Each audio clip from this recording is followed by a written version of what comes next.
স্বাগত জয়ত্রী দিনলিপিতে। আজকে আমরা বানাতে চলেছি mutton liver roast. Mutton liver roast বানানোর জন্য নিয়ে নেব কুচানো রসুন, হলুদ, লঙ্কা, অল্প চিনি, নুন, 1 বাটি সর্ষের তেল, টমেটো কুচানো, মাটন লিভার যেটা আমি নিয়েছি 400 গ্রাম মতন, তোমরা বেশিও নিতে পারো কমও নিতে পারো। নিয়ে নেব কুচানো পেঁয়াজ, আমি এখানে নিয়েছি 3টে বড় পেঁয়াজ। প্রথমে মেটেটাকে নুন আর হলুদ দিয়ে ম্যারিনেট করে সাইডে রেখে দেবো। এবার কড়াই গরম করে নিয়ে তাতে দিয়ে দেবো সর্ষের তেল।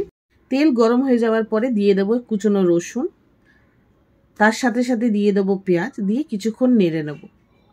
পেঁয়াজটা ফ্রাই হয়ে গেলে তার মধ্যে দিয়ে দেবো টমেটো কুচি, দিয়ে নেড়ে নেবো। আবার পেঁয়াজ আর টমেটোটা ভালোভাবে কষে গেলে তার মধ্যে দিয়ে দেবো মেটেগুলো, দিয়ে ভালো করে নাড়বো।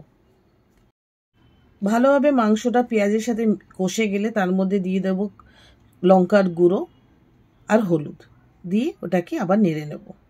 লিভার কারিটা একটু কষে গেলে তার মধ্যে সামান্য অল্প জল দিয়ে ওটাকে ভালোভাবে কষাবো।